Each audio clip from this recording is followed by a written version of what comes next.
अब मैं मुरैना की ओर चलूंगा और मुरैना के विषय में दिनेश निगम जी हमें बताएंगे कि उस सीट पर क्या स्थिति बन रही है और कौन भारी पड़ रहा है और कौन पड़ रहा है कमजोर। देखिए, मुरैना के बारे में तो ये कहा जाता है कि वहाँ 1980 से अगर अपन नजर डालें तो 1980 में वहाँ बीजेपी से लड़ने के बाद एक कांग्रेस के महाराज सिंह चुनाव में जीते थे वहाँ से 1980 में। और 85 में जो चुनाव हुए वहाँ जबर सिंह ने कांग्रेस के साधु सिंह को, जो कैंडिडेट बदला गया, उसको उन्होंने हराया बीजेपी के सिंबल से, है ना। लेकिन अगर अपन बात करें 93 में सोवरन सिंह और 98 में सेवाराम, मतलब वहां ये हुआ कि एक बार आप जीते तो अगर हमने 10 साल पहले चुनाव आपने हमें हराया है तो हम 10 साल बाद आपसे बदला ले रहे हैं। इस तरह से वहां जो समीकरण देखने को मिले।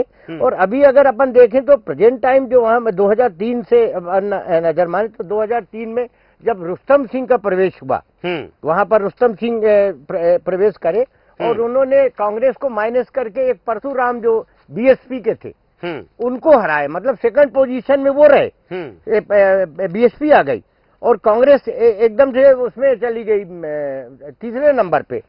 उसी तरह 2008 में जो चुनाव हुए उसमें परशुराम ने कांग्रेस को, माने वहां रुस्तम सिंह माइनस हो गए, कांग्रेस को हराया, माने वहां बीजेपी माइनस हो गई। हाँ, तो अगर अपन इसके समीकरण वहां से देखते जाए तो मुरैना की जो स्थिति अभी प्रेजेंट टाइम है, अभी वर्तमान में जो देखने को मिल रही है जी, तो मुरैना में हमें ऐसा लगता है कि 2013 में रुस्तम सिंह फिर जीत गए थे, लेकिन रघुराज सिंह ने कांग्रेस के सिंबल में लड़ा और उन्होंने 2018 में इनको हरा दिया, इसको रुस्तम सिंह जी को।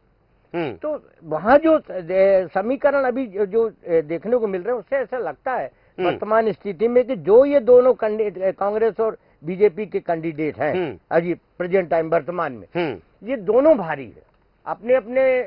दोनों कैसे भारी हो सकता है? कोई ना कोई किसी ना किसी के तो आपको पलड़ा भारी कटे की टक्कर तो हो सकती है। मैं आ रहा हूँ मैं आपके पास आ रहा हूँ। मैं उसमें इसलिए मैं इसलिए कह रहा हूँ कि दोनों भारी से मेरा तात्पर्य आप ऐसा मत लगाइए। मेरा दोनों भारी से तात्पर्य जो है वो उस ऐसे जातिगत समीकरण से भी लगाइए, उनके राजनीतिक जो उन्होंने काम किए उससे भी लगाइए। तो अपन उसी हिसाब से हम कह रहे हैं कि ये दोनों में कोई किसी का अपन अगर ये कहें कि ये भारी है ये भारी है, ऐसा आंकलन अभी नहीं लगाया जा सकता, क्योंकि प्रेजेंट टाइम अभी इस तरह का कोई आंकलन अपन नहीं लगा सकते कि कौन वहां से चुनाव फाइट भी कर। चलिए, रविंद्र जी कुछ बोलना चाह रहे थे। मैं मुरैना के बारे में आपको बताऊं कि मुरैना में इस समय त्रिकोणीय मुकाबला है। मुरैना में भारतीय जनता पार्टी के उम्मीदवार हैं रघुराज सिंह कंसाना जी, जो गुर्जर समाज के साथ कांग्रेस छोड़कर आए थे जी, बिल्कुल, और वो पिछला चुनाव उपचुनाव हार गए थे, फिर भी उन्हें टिकट दे दी गई, बिल्कुल। और मैं आपको बड़ी महत्वपूर्ण जानकारी दे रहा हूँ, हाँ, इनके ऊपर बहुत गंभीर आरोप है, धारा 300 मर्डर करने का आरोप, मतलब मर्डर का प्रयास करने का आरोप है, बिल्कुल। हाँ, अपने भाई को थाने से छुड़ाने के लिए उन्होंने फायरिंग की, वो केस आज भी जीवित है।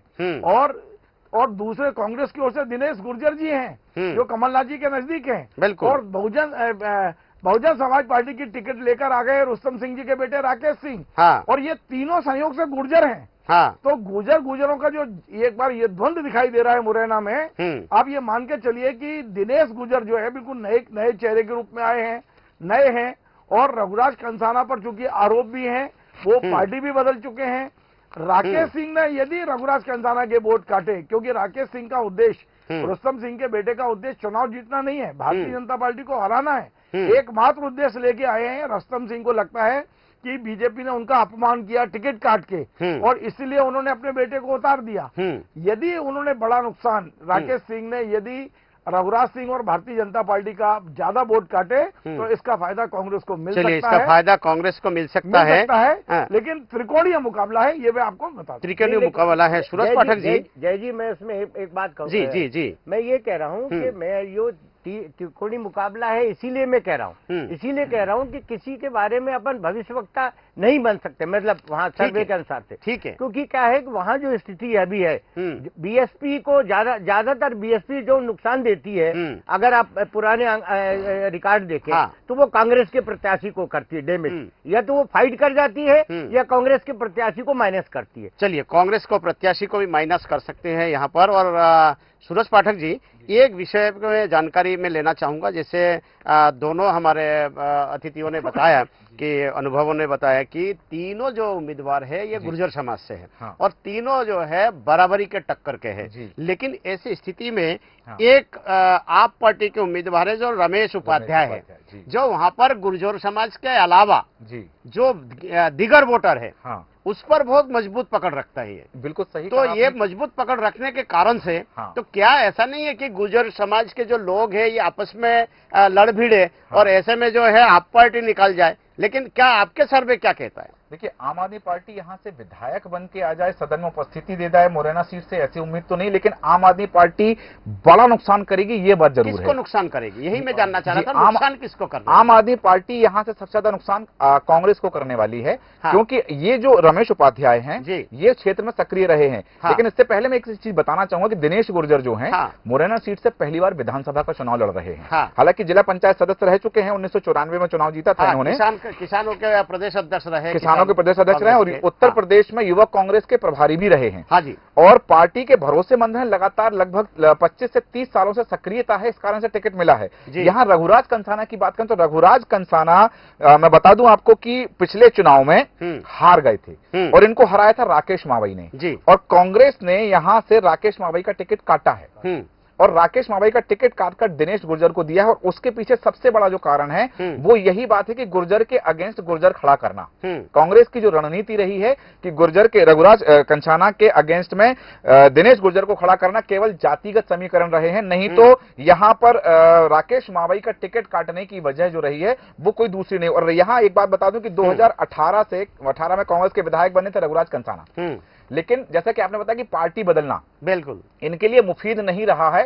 और उस समय सत्ता का अपर हैंड होने के साथ उपचुनाव में भी पार्टी का अपर हैंड होने के बावजूद भी ये चुनाव हार गए थे। लेकिन एक सवाल आपसे है जी कि जो टिकट काटने के बाद राकेश मावई का क्या इस पर भूमिका, इसमें भूमिका रहेगी? बिल्कुल यही कहना चाह रहा था मैं कि जहां जैसे कि राकेश सिंह बसपा से प्रत्याशी बन गए हैं और रमेश उपाध्याय आम आदमी पार्टी के प्रत्याशी हैं, राकेश मावई और राकेश मावई के समर्थक कांग्रेस को ही यहां डैमेज करने वाले हैं। अच्छा। भारतीय जनता पार्टी को फायदा नहीं पहुंचाएंगे लेकिन कांग्रेस को नुकसान जरूर पहुंचाने वाले हैं, क्योंकि उनका अपना एक वोट बैंक है, उनका अपना एक जनाधार है, उनके समर्थक है, जिस कारण से वो जीत कर आए थे। चलिए आप कुंडली भी जान लेते हैं डॉक्टर अशोकानंद जी, क्या इनकी कुंडली के बारे में जरा बताइए कि क्या स्थिति बन रही है? मुरैना सीट पर त्रिकोणीय संघर्ष दिख रहा है।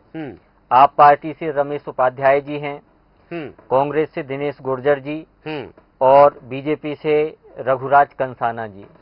अगर तीनों की कुंडलियों का अध्ययन किया जाए तो रघुराज कंसाना जी के ग्रह नक्षत्र भारी तो हैं, परंतु इनकी कुंडली में शत्रु बाधा योग इस समय प्रबल चल रहा है। इस कारण से हाथ में आती हुई विजय भी जा सकती है और दिनेश गुर्जर जी को फायदा मिल सकता है इस सीट पर। चलिए, दिनेश गुर्जर प्रबल दिखाई देते हैं, यहाँ पर फायदा मिल सकता है। कुछ और कहना चाह रहे हैं महाराज जी? नहीं, इनके ग्रह नक्षत्र अन्य दोनों की अपेक्षा प्रबल दिखाई देते हैं। अच्छा, चलिए ठीक है, यहाँ पर दिनेश गुर्जर जी भारी है, लेकिन क्या समय की क्या मांग है और समय की क्या डिसीजन है, परिणाम समय के हिसाब से किसकी ओर जा रहे हैं, समय से जानते हैं।